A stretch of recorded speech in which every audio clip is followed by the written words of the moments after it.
Hi, welcome to another Hero Arts video. This is about creating a background with embossed resist. It's an old technique, but I love it for backgrounds on cards. First, I'm going to start out with this Hero Arts design block image. It's one of my favorites. It's called Stencil. I love the flowers on it. It seems to work with any kind of card. So I'm going to stamp it with Versamark ink on white paper. It's hard to see in the video, but that's just a piece of white paper. You'll barely be able to see the stamped image because it's a clear ink, but that's okay because we're going to have some fun with it here in a second. This is just clear embossing powder.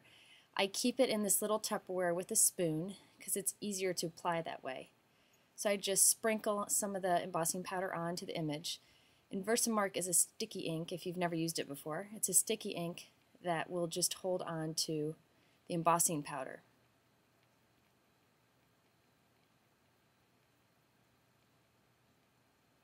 And this is just going to, my heat gun, and I'm going to heat it up so that it dries, embosses, and it creates kind of a shiny image.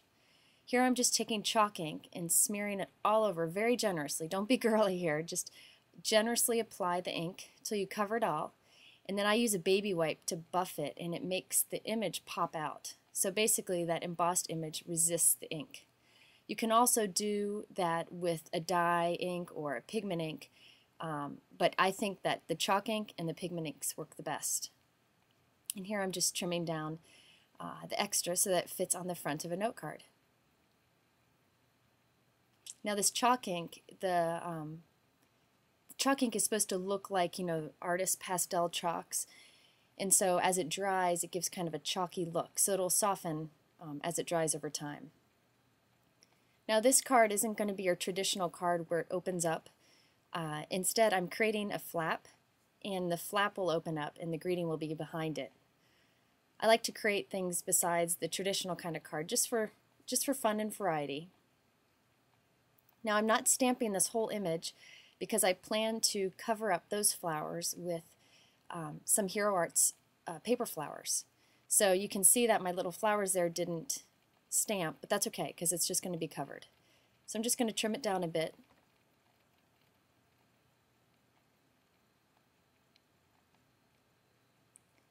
And I think corner rounders are a great way to add just a finishing touch to cards.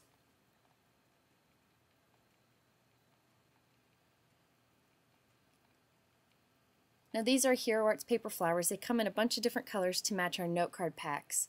I like their flower packs because it's a variety of sizes, shapes, and colors in a pack. So instead of buying a ton of the same shape or the ton of the same size or the ton of the same color, you get a mix in one.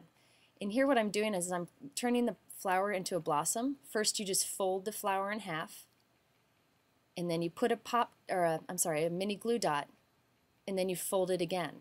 So now you've got this little blossom.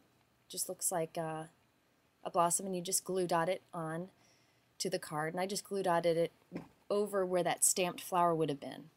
And I'm going to do the same with the other two flowers. This is one of Hero Arts' new Sparkle Clear sets. I love this greeting, Hello Friend. However, I wanted it to be positioned with Hello above Friend. So I just cut the image. It's okay because you can always mount it the original way. And what I do is I lay the stamps, the little words down exactly where I want them to appear on the card. So I just position them how I'd like, and then I take the acrylic mount and just press it over it, and it transfers the words onto the mount, and now they're positioned correctly. Now before I use a new clear stamp on my card, I like to ink it up and stamp it off a few times just to make sure that the release agents aren't on the stamp still. And I don't have any problems with my Hero Arts stamps doing this, but it's just a habit I've developed with clear stamps. So now I'm going to assemble my card, and what I'm going to do is take that flap that I made with the flower on it, and I'm going to sandwich it between the two pieces on the back, and I'm going to mat around the green embossed area.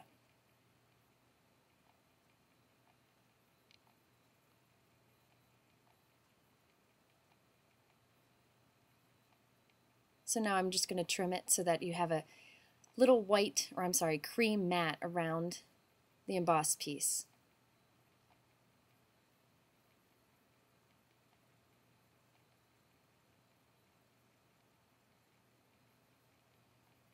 And I felt that that little red flower called for a bit of a red punch around the edge, so needed to add a color punch, so I'm just putting red matte around the whole card.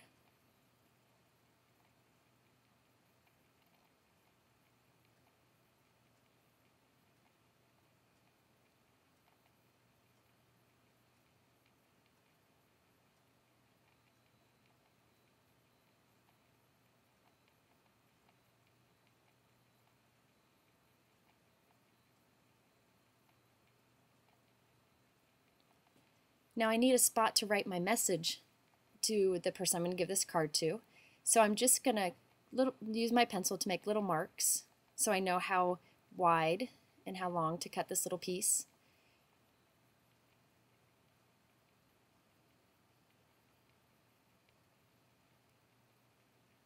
I want it to be just slightly smaller than that flap so that it doesn't show outside the edges. I'm going to trim this down and of course round the corners. And then I've got the perfect spot to write my little greeting.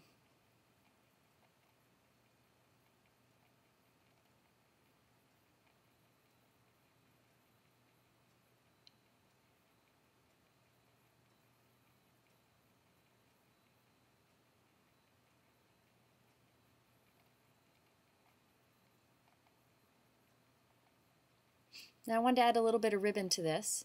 I keep my ribbon on clothespins because it's just a way for it to keep from getting tangled up in my little Tupperware that I store my ribbon in. So I'm going to punch a couple holes here and then wind my ribbon through it.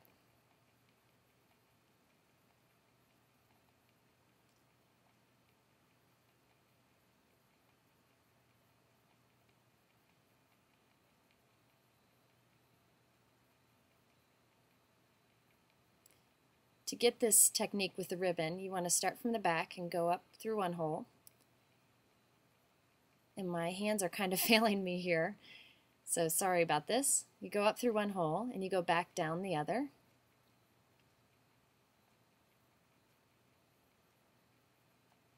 You end up with a little loop in the front. And now just I cut the tip so that it's a point. It helps to get through the holes. And you push it back through each end back through the other holes. So they both end up at the front. You could punch bigger holes to make this easier, but I like that with the smaller holes, once the ribbon's all pulled through, you can barely see the holes. The ribbon hides the small holes.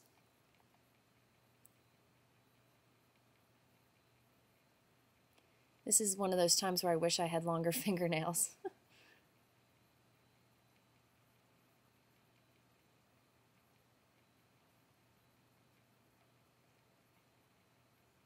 So now that I have both ends back to the front, I'm just going to cut off the excess, and then you just kind of play with the ribbon a little bit until you get the loop just how you want it. And then I added little pearls to the blossoms, and then I'm going to put some big pearls on the background. And here is the finished card. Thanks for watching.